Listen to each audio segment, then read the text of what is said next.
Yeah, I think, Chris Collins has done a wonderful job there. Got a lot of, I think they played well even though they haven't won. Watching that Iowa game, how impressive Vic Law was and the entire group. Ryan Taylor's a big-time scorer. A.J. Turner does a good job. Derek Pardon, as we well know, who, Coach Mo said the other day, Pardon's first college game, he had 20 rebounds. That was against us. I don't even know if you were here, Mo, but so I remember it. But, it's just, we know how dangerous they are. How much does having Armand help in preparing for them? I don't really go there, just out of respect. He knows those guys. So, and he's out recruiting today anyway. So he better be very good for us. It's just, I think, one of those things where, when you do play another team, certainly you know them, but there's always there's always chalk, right? There's a point, counterpoint, this, that. So I think you can almost do yourself harm by trying to say, all right, what are their go-to plays here? That we see what they do. And I think that's the most important part. Does it feel different coming off of a win, preparing for a game, other than maybe the last 7? Let's call it less hysterical. Is it kind of refreshing? It's less hysterical. How do you – go ahead. After the game, you mentioned that guys were immediately turning the page to this Northwestern game. I mean, given the relief that came with that, have you seen the same level of focus? Yeah, well, yesterday was a mental day. It was just all film, and then today when we get on the floor, that's where your attention to detail is really important. And so I think that in my mind we still have 2 practices before we play a game. We've got what would be the shoot around and walk through, so to speak, the dress rehearsal, right, and then today, and we'll learn a lot, I think, about where guys are that way. But with Brian James and Chris having so much access to, Brian was an NBA assistant for how many years for Doug Collins and different guys. And, about the time you think they're going to zig you, they zag you. Do you feel better about your depth heading into this game than you did maybe the last couple games? I thought that the guys that could contribute were confident and did a very good job in terms of Brady coming in, Amir, and Thor. I thought they did a very good job, and they're going to be the guys we run out there right away again tomorrow. Is Nana any update in the status of Nana going into the weekend?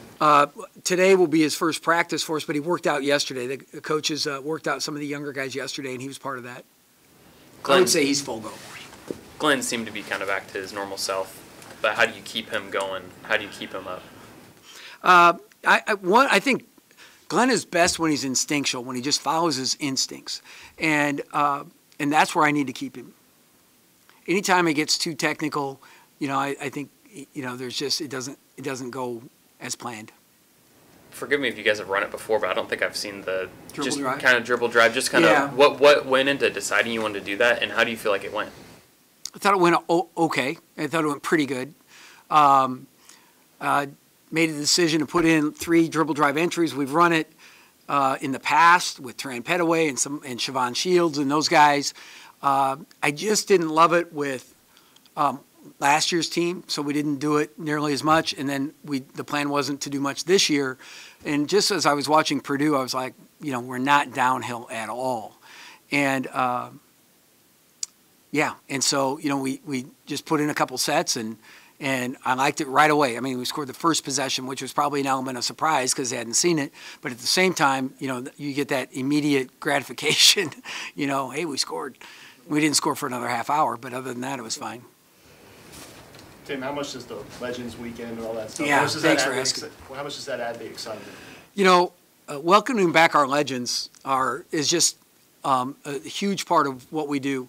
I remember when I went to Southwest Minnesota State, they had a alumni weekend, and right away I thought, oh, what a pain in the butt, and then you see how it could be so good for a program. So we took it to NDSU, then we took it to CSU, now we brought it here, and I just think that connection, that ability to pay it forward. We had a situation where we showed Jordan Murphy turning into Isaiah Roby on film.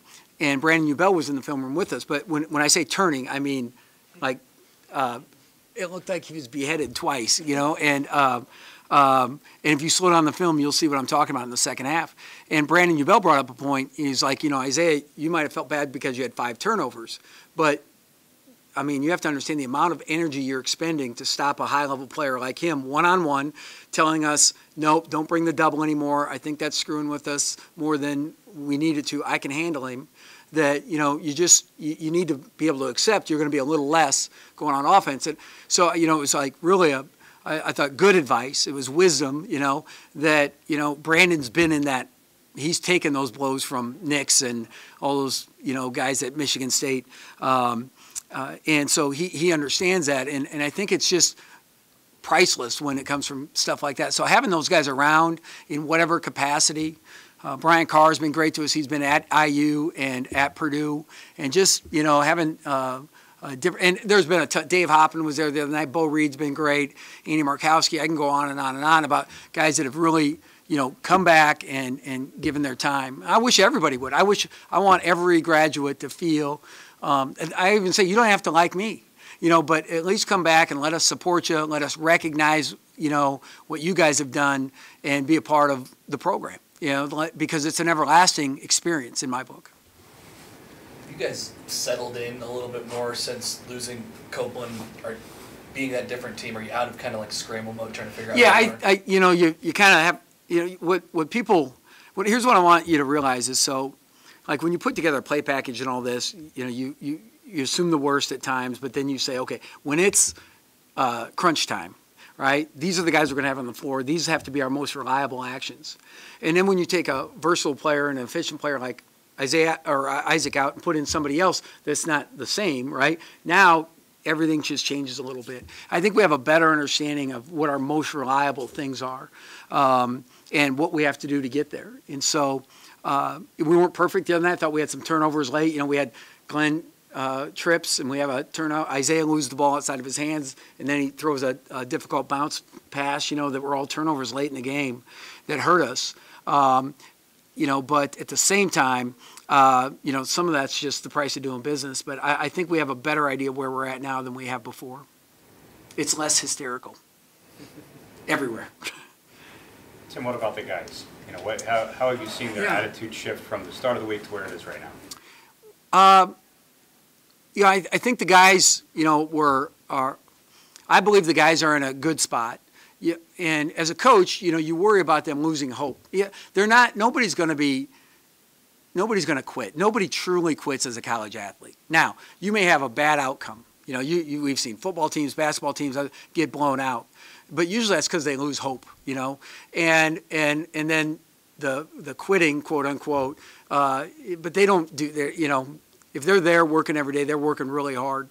What happens if you don't believe in yourself and have that confidence, and I think that, you know, you saw a group that's, yeah, I see a path, you know, where we can still be a viable team and make postseason, and so, and I think that's important because you don't want to lose that.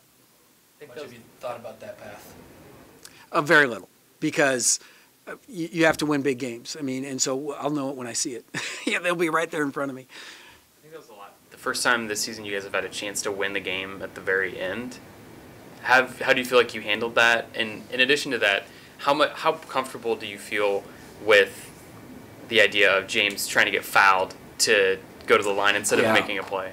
Well, you know, that's a risky role right there, trying to get fouled, because especially late game. But you know, you look at it as when a defender leaves his feet, you know, all options are open, and referees can ref the play. Sometimes they say, nope, you know, I'm gonna just see what happens. So I thought it was risky, but Palmer, man, he did it, and you got to give him a lot of credit for it. So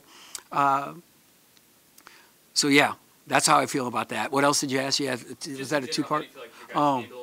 Yeah. What did we do on the timeout? Tom lifted. We ran the first play we ran out of the halftime. So we flipped we have this little handoff play, and we rearranged it. And Tom hit a three. Oh, he got a shot blocked, and McBrayer was stepping on the line. Yeah. I mean, how I felt about our shot, you know, I mean, we ran the action. You know, it could have been a one dribble pull-up jumper. He decided to take it in a little deeper. They blocked it with 2 seconds left or whatever. We still had an out-of-bounds play ready to go, even though we didn't have timeouts. I thought the guys ran it okay. I didn't love James's screen on Roby, the back screen, or on Tanner. But, I mean, James made a play. To match up. So I felt okay about it. Sure, yeah. Matchup-wise with Northwestern, how do you feel like you guys stack up against them? Yeah, the biggest difference with Northwestern is without Bryant McIntosh, they don't have really that play-making guard.